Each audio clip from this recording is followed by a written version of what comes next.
All right, guys. The Crypto.com performance bonus winner of the night, Isaiah.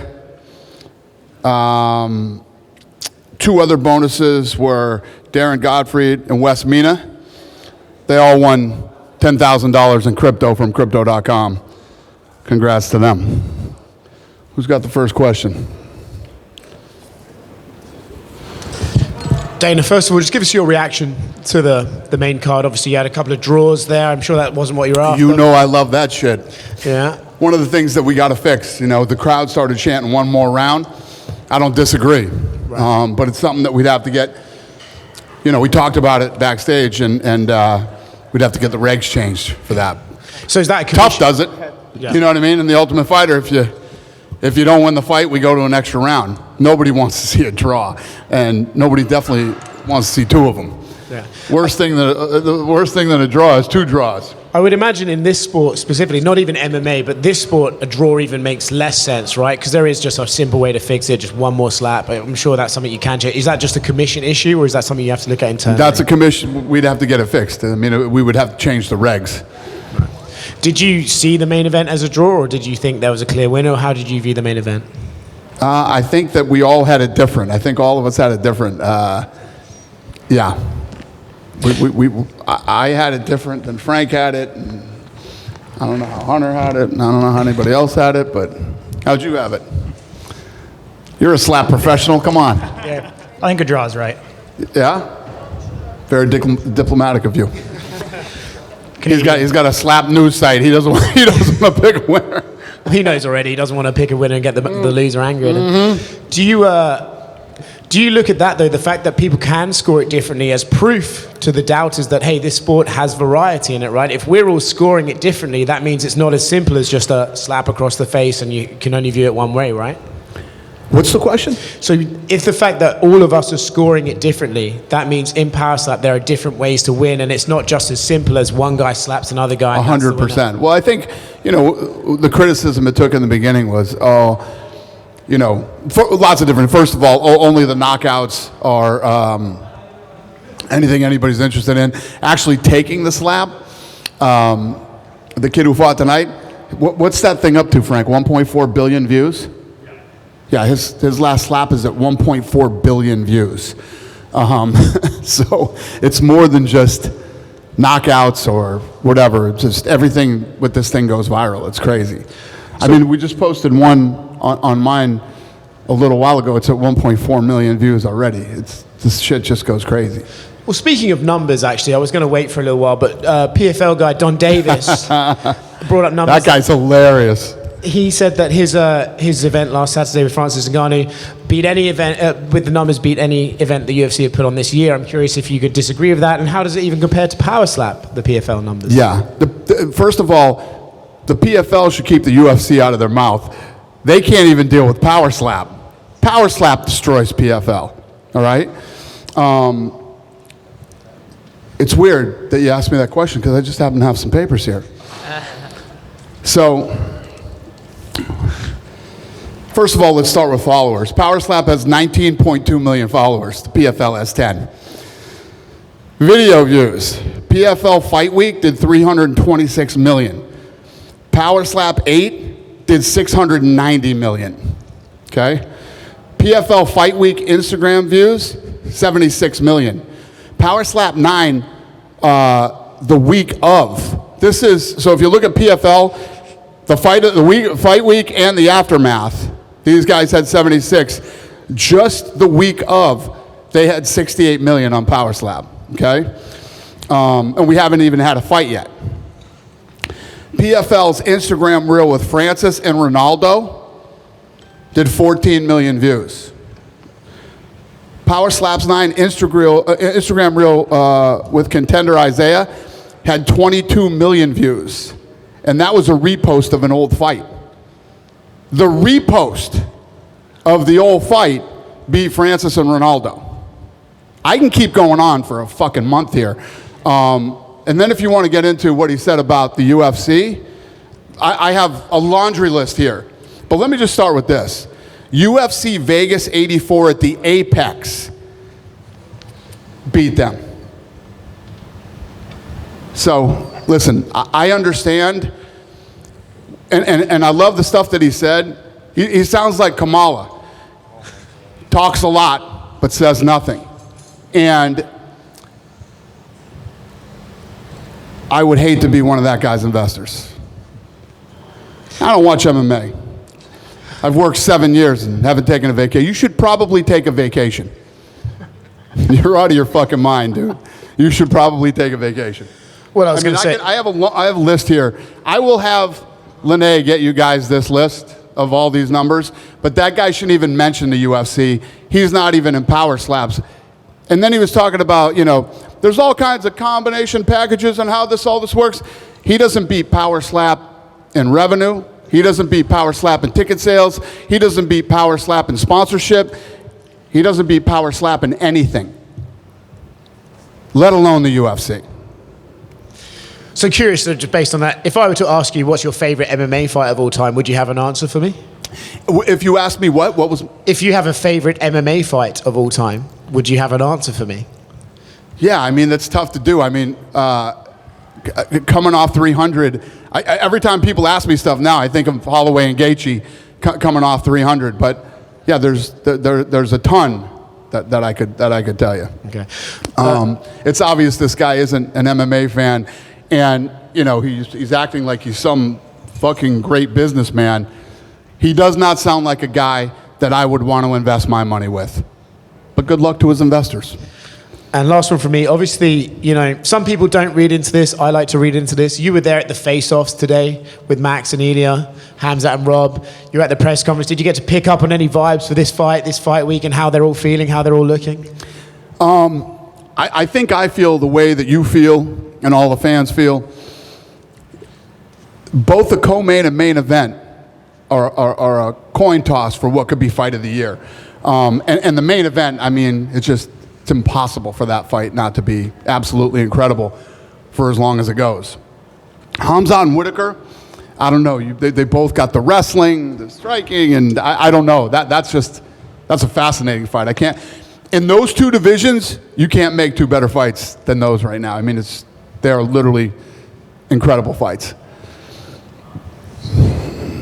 Hey, Dana. Yep. Coming overseas, incredibly hard on your team. We had some fights that didn't fall through for this, but give me your overall opinion on the card from start to bottom.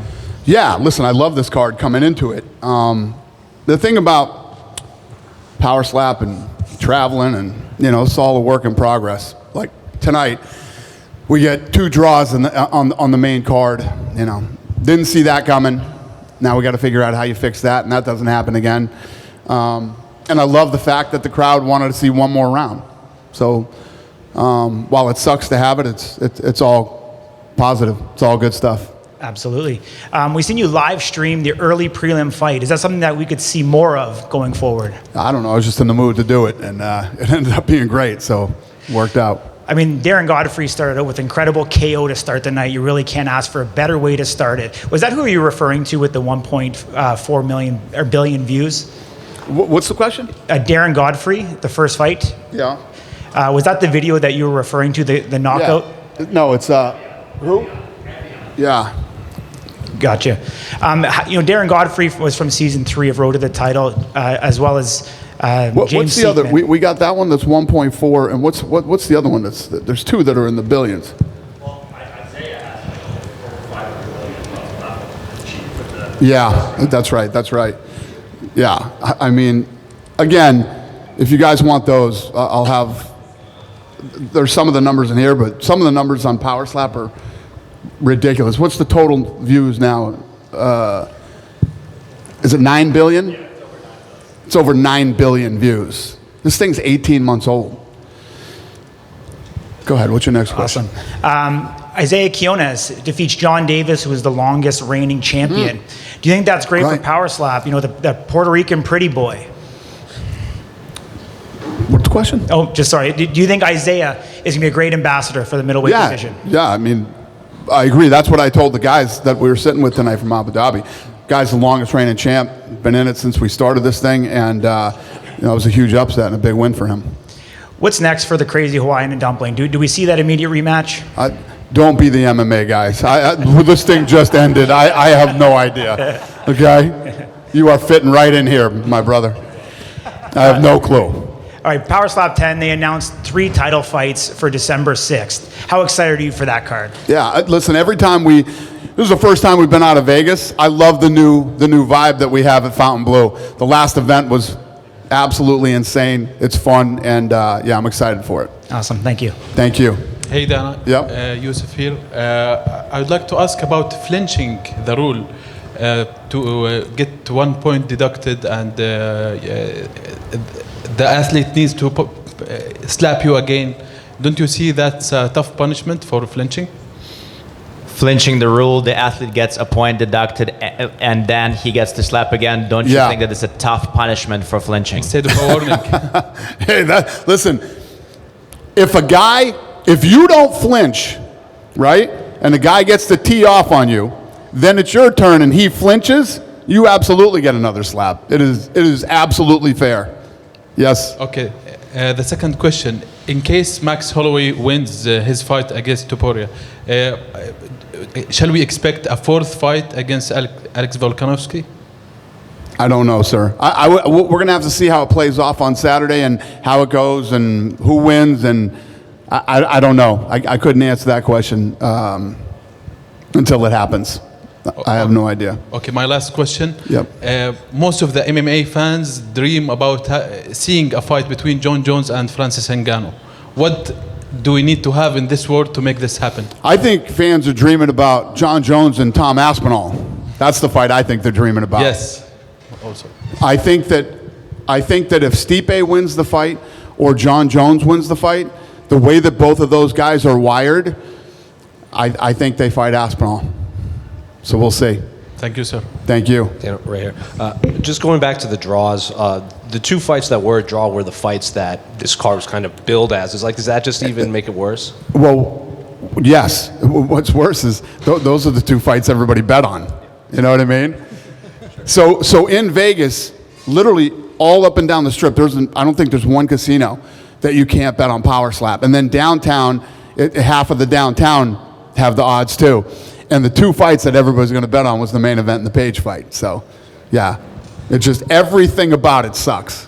And then, given the sport is so new, we don't really have like other promotions for people to come over, like Michael Chandler, MVP Kit, and Kayla Harrison. Like Dumpling was kind of that first name that was famous outside of Power Slap that came in. And then obviously Crazy Hawaiian was like established. He called himself the best Power Slap athlete of all time. Can you kind of compare this to maybe a moment in MMA that, like we don't cover Power Slap all the time, we cover MMA all the time. Is there an equivalent to There are, though. There are other leagues out there, and more are popping up. Since we started this, 2 have popped up in Brazil since we started Power Slap. And when you think about it, I was literally just telling the story the other day. When we first bought the UFC, I was flying to Hawaii like twice a month and going to Northern California for shows. I mean, the only place they were holding events was that I could see was in Hawaii and Northern California. And the pool was not deep. But listen, there's money in this now. Guys are fucking slapping with Travis Scott's on now, for Christ's sakes. That shit didn't exist 18 months ago, you know what I mean? Most of these kids are buying houses, paying their cars off. There's money in it. So what you're going to start to see happen is, let's say you were a D1 college player and you didn't make it to the pros, or the list goes on and on of people who still want to compete athletically. There's money in this, and you're going to see people coming. Would you recruit guys? Like the WWE sends recruiters to Division I schools and kind of scouts people like that. Is that something you would ever do? It's sort of already happening. I mean, people, is Erica in here? Yeah, Erica is come here, Erica, step up here. So this is our matchmaker for Slap. And how many people reach out to you? I mean, you get thousands of people that are reaching out to her to Slap. So yeah, there's no shortage of people that want to get involved.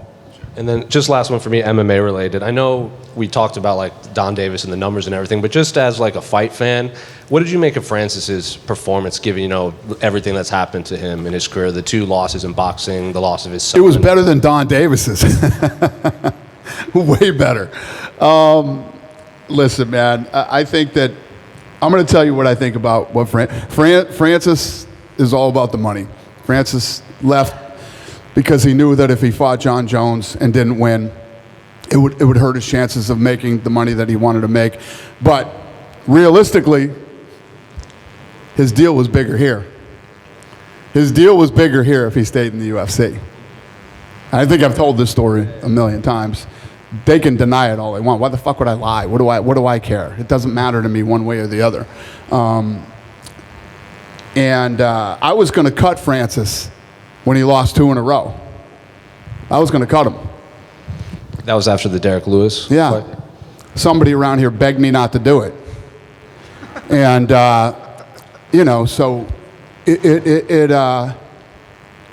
wouldn't have mattered to me one way or the other, There's a much deeper story to this whole thing, and he would have made more money if he stayed in the UFC. So he didn't want to fight John Jones. That's a fact, my friend. We're moving on. Obviously, everybody loves Tom Aspinall and wants to see Jones and Aspinall or Stipe and Aspinall. And I feel like when Stipe and John were young, John was 23, youngest champion ever in UFC history, and somebody gave him an opportunity. And I think that Stipe and John, whoever wins, should give Aspinall the same opportunity they had. So all these rumors of John and Stipe both retiring, have you talked to them about that at all? Or you just hope? Yeah, I think that both John and Stipe will say they're going to retire because they're going to start negotiating, and whatever the negotiation is, we will get the deal done. Dana, Yep. on your left, right here. Yep. Right after the decision in the final fight, you spoke briefly to Dumpling through the translator. Can you tell us what did you guys talk about? What did we what? Right Did- after we went to talk with Dumpling, what did you guys talk about? Oh, Dumpling said, "Are you going to be around tomorrow?" I said, "Yeah." He said, "Will I see you?" He said, "Yeah." He goes, "I got you a present." I said, "Oh, that's nice of you." That was the extent of our conversation through a translator. Any plans to host the rematch in Abu Dhabi or in Saudi Arabia in the coming tournaments? I don't know. Yeah, we gotta figure out how this is going to play out, and obviously we got some regs to fix when we get home. I don't know yet. And I also wanted to ask you about the fighter who you brought up on the stage during the press conference. What is your plans for this guy? Yeah, so I am going to do Looking for a Fight. It's a TV show that I do on YouTube with Matt Serra and Dean Thomas, and the Korean Zombie has his own fight league. He started his own promotion. So I'm going to go do an episode of that in December in Korea, and I'm gonna put that kid in the show, and we'll watch him fight. I'll pay for the fight. I'll let Mick or Sean make the opponent, and we'll give this guy a fight and see what happens. And I also spoke to this fighter today, and he said he's willing to fight on this card if anyone pulls out. He fights in lightweight, and he said, I'm even willing to go down to featherweight. Would you consider No. bringing him up in here? No? We'll see him in Korea. Yeah. I mean, if the kid wants to come in here, we're giving him an opportunity. He stood up on the mic today. He's getting the opportunity. Train. Let's get you an opponent. Train the right way. Fight. And see if you can make it into the show. This will basically be like a Contender Series fight, except in the Korean Zombies promotion in Korea. All right, thank you so much. One Dana. more question Yep. here. Yep. Dana, Yeah. one more question about John Jones. In your pound-for-pound list, he's number one. So, but on the paper, it's Islam Makhachev number one. What should Islam do or achieve to overcome John Jones in your pound-for-pound list? Yeah, I understand. What should he do? Just keep doing what he's doing. You just keep doing what you're doing. He hasn't done it as long as John Jones has, and he hasn't done it as consistently as Alex Pereira has. I mean, really, when you talk about now, if you guys argued with me and said, we think you're wrong, we think Alex Pereira is number one and Jones is number two, I could probably live with that. And I know it sounds like I'm shitting on him, but I don't. I love Islam. He's a great kid. He's a hard worker. He fights everybody. I'm just being honest. It seems like And if you look at Pereira, he moved from middleweight to light heavyweight, and has been absolutely dominant a weight division higher. And he's even considering going to heavyweight. So when you talk about what pound for pound really means. Дэна, можно вопрос? It seems like Islam Makhachev will rematch Arman Tsarukyan in January. If it's so, considering the fact that their first fight was in Russia, and considering the fact that two Russian guys in the history of the UFC fighting for the belt, maybe you are considering to do a media tour in Russia. I just wonder. Doing a media what in Russia? Media tour. Yeah, considering the fact that two Russian guys actually fighting for the UFC belt. Yeah. Possibly. Dana. Да, еще один вопрос. Да. Дэна, я видел сегодня на вашем мероприятии был Абдурозик. Нету мысли сделать противостояние, которое никто не смог сделать. Абдурозик против Хазбулы. Я думаю, те просмотры, о которых ты говорил в начале, они взлетят в космос, если этот матч состоится у вас. I saw that Abdurozик was at your party. There was a match that was supposed to be made between Hezbollah and Abdurozik. Nobody was able to make that fight. Would you be the person that will be able to make this fight finally happen? Because the fans will absolutely lose their mind if that fight finally happens. But do we really want to see those dudes fight? I mean, come on. Come on. Just slap. Huh? Power slap. You're all sick fucking individuals, okay? Every one of you in this room. Dana. No, sir. The answer is no. I would not make those guys fight. Нет, они не будут биться. Дэна, еще вопрос. Не боитесь ли вы то, что сегодняшняя ситуация с этим парнем из Таджикистана создаст прецедент, и в дальнейших турнирах также будут бойцы просить у вас поединки, потому что огромное количество людей смотрит и как бы тут, что называется, за слова притянули? Are you afraid that what happened today with the Tajiki fighter will become a precedent and other guys will do the same thing? Now that you gave somebody a chance this way, will other people just say, oh, I can just show up, ask him for it, and he'll give me a chance? That's my life. I mean, I run into people in the hallways, in the friggin' mall, you name it. If I'm anywhere in public, somebody grabs me and says they got a guy. And that's what we do for a living. That was just I mean, it's never happened before. I guess it has happened before. People have asked me, yes, it will happen again. I probably won't react the same way, or I might, I don't know. Это вся моя жизнь, поверь мне, везде, куда я хожу, куда бы я ни заходил, всегда кто-то ко мне подходит, говорит, у меня есть кто-то, кого я знаю, кто очень хороший боец.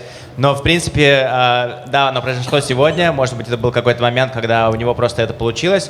Оно обязательно, по-моему, никогда этого не было еще до этого. А может быть и было, и, скорее всего, случится еще раз. Но как я отвечу, я не знаю, это зависит от ситуации. Thank you. Thank you. Going back to what you just said about the pound for pound there, does Islam not get more credit for beating Charles Oliveira, who was number 3 pound for pound, and then Volkanovski, who was number 1 pound for pound at the time? Does that not put more weight? I don't think any of Alex's wins were against anyone ranked on that. Any of Alex? Yeah, but he was fighting a guy a lower weight than him, not a guy higher weight than him. When you actually move up, when you think about what pound for pound means, right? What would happen if you weighed, 155 pounds and you faced a heavyweight? These guys are actually moving up in weight, not moving down in weight. And yes, Islam beat him in one of the fights. Many people thought that he didn't win that fight, with a guy who was lighter than him. Islam seems to really want to go to welterweight, so would you give him that opportunity maybe if he gets through this next one? Absolutely.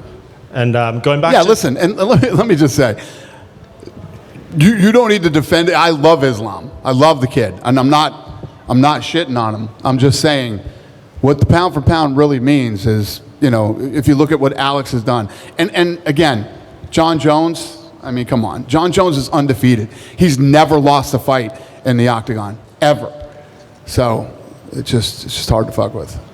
Going back to the flinching thing, it seemed like the fouls were inconsistent, though. Like, I looked at some of the Paige Van Zandt slaps and she got hit, and they felt like flinches, and then you watch some in the later matches and they get called. Do you think that's a problem, the consistency of the flinching fouls? Could not agree with you more. We were talking about that tonight. I'm like, that was a flinch, and we're looking around, and, here's the other thing.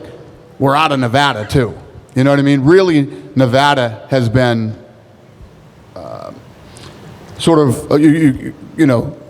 the guys who have helped build the sport as far as the regulations and the rules. And we had a lot of guys here from Nevada, but we didn't at the same time. I don't disagree with you. Yeah. Do you want Paige back? Paige? Yeah. So after Paige's last fight, I met her out in the hallway. I was like, you did great. She goes, I want to fight in the next one. After tonight, she went back in her locker room, texted me immediately and said, I want to fight in the next one. So, yeah, I'll fight Paige as much as Paige wants to fight. Gotcha. And two more things. Since we last spoke to you, there was preliminary approval of the antitrust suit, and I know you had said to Kevin Iole a few months ago that you were disappointed it didn't happen last time and wondering if there was a personal history. Are you pleased to see this decision? Yeah, obviously, listen, this has been one of those things that I haven't dealt with at all. The lawyers deal with that. But yeah, of course, I'd love to see it settled. Yeah. And you read some of the testimonials that were turned in from the fighters, like begging for this money and saying like what, you know, how bad they needed it. And, you know, you kind of think of just the sport as a whole and how it goes further on. Is there any way, I guess, the next generation of fighters can avoid being in these positions with, you know, health No, I issues mean, if you think about back then, you know, if you look at some of these guys that are in this thing, some of them are when we were in the hole, however much money. And it's like the early days of baseball. Like the money that's being made now is much more than the money that was made then. 10 years from now will be the same as today. You know what I mean? There'll be more money then. It's just, and you can't control how people are going to spend their money. It happens in the NBA, it happens in the NFL, it happens in Major League Baseball, you know. And just last thing, Merab Dvalishvili just tweeted to Sean O'Malley, "See you in March." Merab. Okay. And you know, we all thought it was going to be Umar, and there's rumors he might fight Song Yadong. Can you tell us what's going on? Is there a possibility for a rematch with Sean, or do you still want Umar and Merab? I think that's them doing their own thing. We haven't made that decision yet. Okay. Yeah, that's them. That's him calling him out. Yeah, previously you mentioned PFL, and I want to ask you a last question about PFL and Bellator. Actually, Bellator has a lightweight undefeated champ who is Umar's sibling, Usman Nurmagomedov, and Khabib's cousin, unbeaten guy. Maybe you guys interested in the future to sign him somehow? I don't know. He's saying that they have... In PFL and Bellator, there's you mentioned it earlier, PFL and Bellator. In Bellator, there's an undefeated champion. He's the cousin of Umar Nurmagomedov. His name is Usman Nurmagomedov. Okay. Are you ever interested in signing him? I mean, all their good people want to be over here anyway, so I would imagine that eventually, yes, they will be here. Nobody wants to fight in the fucking PFL, except for Francis. Please, last question, Dana. Yeah. Сегодня в сторис Дональд Трамп закинул Хамзата и сказал «great fighter». Не означает ли, что он будет поддерживать Хамзата в этом бою? И как ты думаешь, если он станет президентом, может решить он проблемы Хамзата с выездом в Америку? So today, Donald Trump in his stories put up Hamzat and said, "Great fighter." So do you think he's going to be rooting for Hamzat in this fight? And if he becomes the next president of the United States, can you finally solve the visa problems with Hamzat? Yeah, he hasn't had any real bad visa problems, Hamzat. We've had Hamzat in the States. I don't know what Hamzat was really talking about in that, but he was basically like, when Donald Trump wins his fight, I'll come fight. And I think that's what he said. It was Trump who put Hamzat in and said, "Great fighter." Huh? Trump featured Hamzat in his story. Yeah, so, but Hamzat had said that in an interview that he did with Kevin Iole. And then Trump retweeted it. Or did I? I don't know. No, I think Trump did, right? Yes. Trump retweeted it? He posted it on yeah, and then I retweeted Trump. I don't know. We all did some fucking tweeting. And anyway, Trump retweeted his thing, and I don't even know what the fuck your question was anymore. What's the question? Will Trump support Hamzat in this fight? I'm sure he will. I don't know who he's rooting for. I think he liked what he said. I don't think he's biased one way or the other for Whitaker or Hamzat. He thought it was nice of him to say, so he reposted it. В общем, получается, что, во-первых, у Хамзата нету особых проблем с визой, да, потому что он был уже в Штатах, то есть то, что он там сказал в интервью, это не совсем понятно. Потом получилась куча всяких ответов насчет кто кого ретвитал, кто в кого поставил в social media, но, скорее всего, Трамп будет, да, поддерживать, он просто поставил, потому что это был хороший жест. Я не думаю, что он будет поддерживать одного или того, но я думаю, что он просто надеется, что будет отличный бой с Витакером. But Trump is a huge fight fan. I mean, he watches all the fights. He'll be watching on Saturday, and like we were talking about again, the co-main and main event are so good. Трамп огромный фанат боев, он обязательно будет смотреть этот чемпионат, и главное событие — офигенный бой. Have a good night, you guys. You got one? No? Have a good night, you guys. Thank you.